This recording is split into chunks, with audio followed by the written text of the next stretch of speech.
70s, the superintendent of schools asked me to go into an elementary school. He said the parents are complaining about the quality of relationship between these teachers and the administrator. They said the tension in the school is so great that the parents want to take their children out of the school. So he asked if I would go in and see if I could open up better communication between the staff and the administrator. The plan was I would meet first with the teachers and then get the teachers and the administrator together. So in my meeting with the teachers, I started with the question that I just asked you. I said to the teachers, can you tell me one thing that the administrator does that makes it hard for you to work with him? I was asking for an observation, a concrete behavior. What is one thing he does? The first teacher to respond said this: he has a big mouth. Now, can you see the difference between the question I asked and the answer I got? I did not ask, what size mouth does the principal have? So this teacher was giving me an evaluation, an analysis that implies wrongness. You see, we've been so trained to think that way that sometimes we can't separate fact and opinion. All we see is our enemy image. See, whether it's an individual or a nation, we have been trained to think in enemy images, wrongness. And it obscures reality. We don't see the behavior, we just see our enemy image. In his book, Out of Weakness, Andrew Schmuckler says that when cultures are taught to think this way, not to just see the person, but an image, a judgment they've made, bombs are never far away, you see. So I pointed this out to the gentleman, that this was not an answer to my question. I wanted to know one thing the principal did. This man was stuck. He just couldn't get it. The woman sitting next to him tried to help. She says, well, I know what he's referring to. I said, okay, help him out. What's one thing that the principal does? He talks too much. No, too much is a judgment. I ask for an observation, not a judgment. See, this is how jackal-speaking people think. They really have been brought up to think there is such a thing as a just right amount of everything. And too much and too little, and that they know what it is, see? So they think that way. It doesn't make resolving conflicts too easy with them when people have an idea that there's a right and a too much and a too little, and they know what it is. And especially when they mix it up with an observation. I was just asking, what does the person do? And again, for the second time, this person couldn't see the behavior separate from the judgment. A third person tried to help. Well, I know what they're talking about. Okay, what? He thinks he's the only one that has anything worth saying. No, telling me what you think he thinks is an evaluation you're making of what you think is going on in his head. I was asking for what does he do? A fourth woman said, he wants to be the center of attention all the time. I said, now you're giving me a judgment or a diagnosis of his motives. Even if it's accurate, it's a diagnosis of his motives. It's not an observable behavior. My question was, what does he do? Now the entire faculty sits there quiet. Nobody can answer the question. And one of the women said to me, boy, Marshall, that's hard to do. Yes. In fact, the philosopher Krishnamurti says that to observe without evaluating is the highest form of human intelligence, you see. So those of us who have been taught to think in these enemy images, immediately to think right, wrong, good, bad, normal, abnormal, appropriate, inappropriate, to this, to that, we can't see reality. All we see is our enemy images.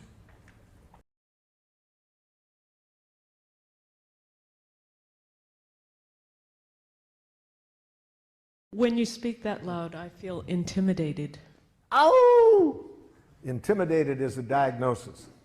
Be careful of words that are more descriptions of other people, what you think they're doing to you, like intimidating you. So Write down the following as not feeling words. Do not mistake these words as feelings. I feel misunderstood. I feel used. I feel manipulated. I feel judged. I feel criticized. I feel ignored. For example, aren't there times when you think somebody's ignoring you? Don't you feel relieved? And at other times, don't you feel angry? You see, so words like that really say very little about what's alive in you. They say much more about how you are interpreting the other person's behavior. And above all, never mistake the word rejected as a feeling.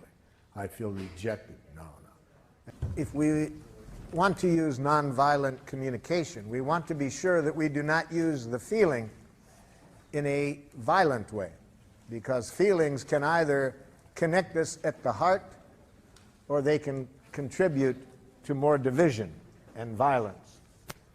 So we certainly do not want to ever express our feelings in this way.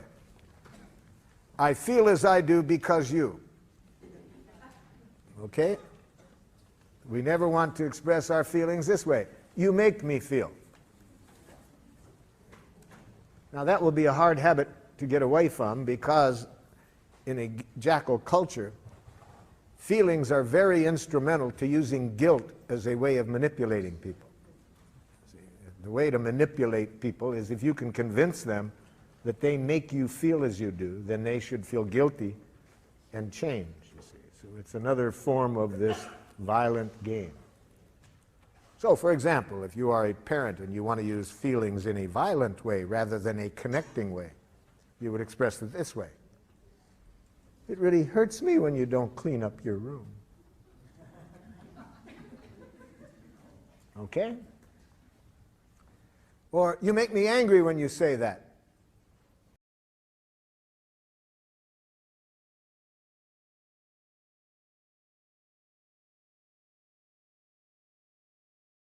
That's what happens when a giraffe and a jackal get together on this love. See, this is... Watch this jackal ask a very dangerous question. But notice that the giraffe is too smart ever to answer this question. Watch. Do you love me? Jackal, before I can answer your question honestly, I need to get some important things clear. Are you using the word love as a feeling? Well, of course. Okay, well, I needed to get that clear. So you mean, am I feeling certain warm, cuddly, tender feelings toward you? Yes. Okay, I needed to get this clear, because see, we giraffes do not use the word love as a feeling. It's much too important to us to get it confused with a feeling. It's a need for us. But since you use it as a feeling, okay, I'm glad to know that. So would you please then, now that I know that, would you ask the question again? Do you love me? When?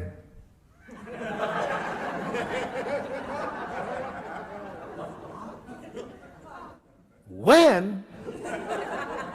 Well, I want to be honest. I can see how important this is to you, but how can I be honest with you about what I feel toward you without reference to a specific moment? Feelings change every few seconds. Life is changing. Feelings are part of life, so I'd have to know a specific time and place to ever answer your question of how I feel. What about right now? No.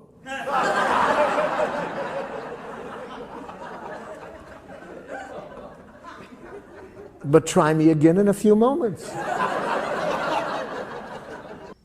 Okay, the next step then. We do not attribute responsibility for our feelings to the other person.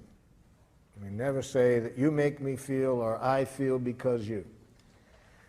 Instead, we are conscious that the root of feelings are needs. See, behind every feeling, there is a need. Now, certain feelings tell us that there is an obstruction in our thinking, that instead of our being directly connected to our needs, we have chosen to go off to jackal land. So what are these feelings that tell us that we're not directly connected to our needs? Anger, depression, guilt, and shame. Those feelings are very valuable. They tell us that At this moment, I'm not directly connected to my needs. Instead, we are up in our head telling ourselves moralistic judgments about somebody. Anger, we're making moralistic judgments about somebody else. Depression, guilt, and shame, we're playing that game on ourselves. But we're not alive, and as I would define being alive, which is connected to our needs.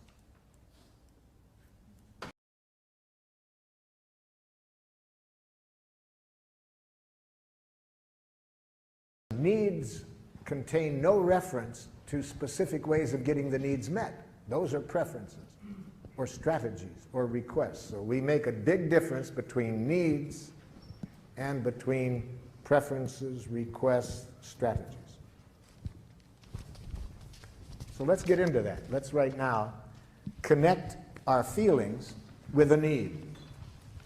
Let's not go up to our head and think about the other person. Let's go into our heart and connect our feeling with our need, because needs give us the most power with people. See, giraffe is based on a power model, power with people. It increases our power with them in the sense that it increases people's willing giving to us, to enjoy giving to us. That's power with people. We have been trained in a power over model, the use of punishment and reward. That's power over people. To get them to do things not because it's coming from their heart and they want to contribute to our well-being or to life. No, they want to avoid punishment or get a reward. So we want to increase power with people. And the most powerful form of communication to do that is to bring people's attention to our needs that are not getting met.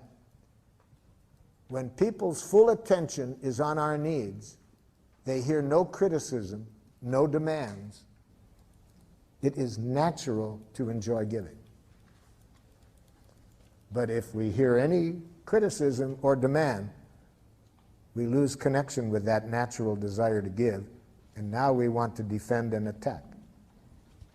When we believe that our needs involve another person doing something, we take a very abundant world and make it scarce very quickly. So we don't want to mix up our need and a request.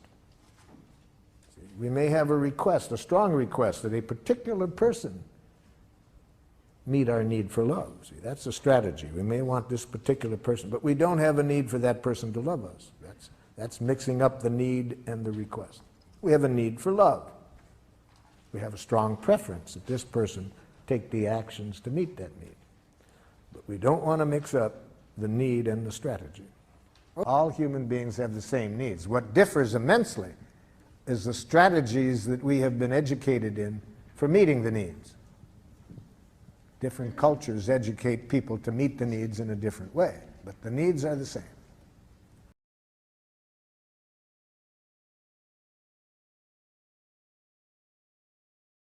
We must be very clear about what requests do we have of other people to meet that need.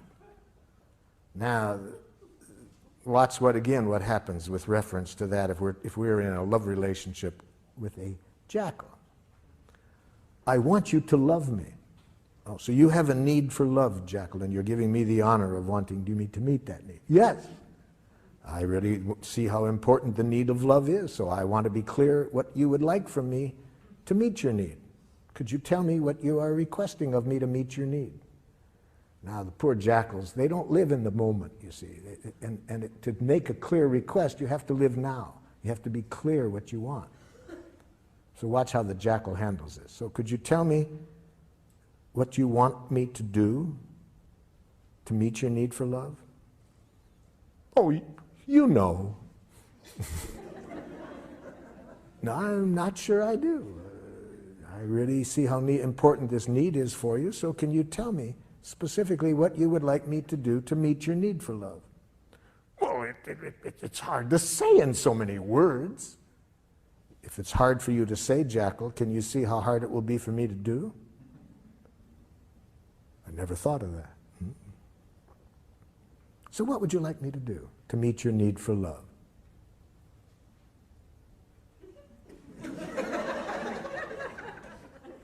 It's embarrassing to get clear. Yes, it is, because much of our oppression in close relationships comes from saying to people, I want you to respect me, I want you to love me, I want you to understand me, without our being real clear what we want when we say that.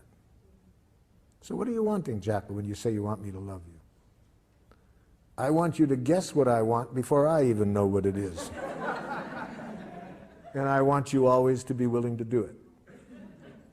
Thank you for defining it that way, Jackal. Would you please find someone else to meet your need for love? And a clear request defined in Giraffe is, first, it's a positive action.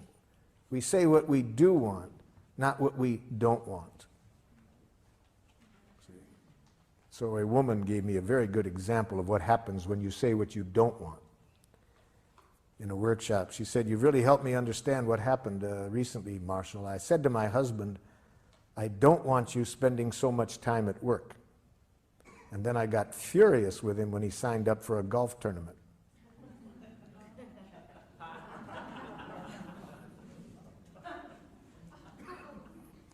A teacher gave me a similar example. She said, just yesterday, Marshall, I said to this young boy, please, I don't want you tapping on your book while I'm talking. So he started to tap on his desk. Saying what we don't want doesn't make clear what we do want. But worse than that, if we frame our objectives in getting rid of something, it leads to violence very often. It makes violence seem attractive when we try to get rid of something. For example, I was working with some teachers in a school in Rockford, Illinois. Their observable behavior they wanted to work on is, on the average, every 3 months, 38 broken windows in the school. So we got down to the request. I said, what do you want different from the students? It's obvious. We don't want them breaking windows. So you're saying you don't want the children breaking windows. Yes. What should we do? Kill them.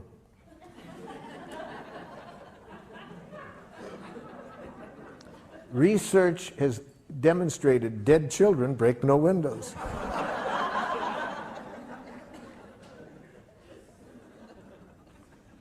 Almost any time we think of what we want to get rid of, it makes violence look attractive. And as stupid as that example was I just gave you, look in the newspaper on any given day and see how many world leaders are saying we're going to teach them not to, we're going to get them to stop. And they think violence is going to... See, it always makes violence seem attractive to... It's only, as I said earlier, when we get two questions clear. What do we want people to do? And what do we want their reasons to be for doing it? Then I think we'll see violence never works. Okay, so we want to say what we want to say in the positive. What do we want the other person to do? What do we want them to start doing differently? And second, that it needs to be clear action language. So we can't do what this one wife did with her husband who came to a workshop with him. She said, I want you to listen to me when I talk. He said, I do listen. No, you don't. Yes, I do. No, you don't. They told me they'd had this same conversation for 11 years. The problem is with the word listen. See, what does that? We can use the word listen as a need. I have a need to be listened to. But when we move to request, we need to speak action language. What specific action do we want this person to take? We can't use the verb to be. I want you to be more friendly. Not doable. We can't use feeling language. I want you to feel confidence in yourself. That's not doable. So we need to be able to make very concrete requests. And if you were a giraffe, you would give that to the person with a little card that said, but please do as I requested, only if you can do so with the joy of a little child feeding a hungry duck. Please do not do as I request if there is any fear of punishment motivating you. Please do not do as I request out of a hope for reward or that I will like you if you do. Please do not do as I request out of guilt, shame, duty, obligation. Life is too short to do anything for anybody out of that. So what I'm getting at is when we do make a request, we want it to be sure that the person trusts it's a request and not a demand. So how do we know You can only tell whether it's a request or a demand by how I treat you if you don't do it. That's what tells people whether we are making requests or demands. What is their memory of how we act when we don't get what we want? If people have in their memory any punishment on our part in the past when they don't do what we want, any blame, it will now be hard for them to trust that we are making a request and not a demand. It will take the joy out of giving to us.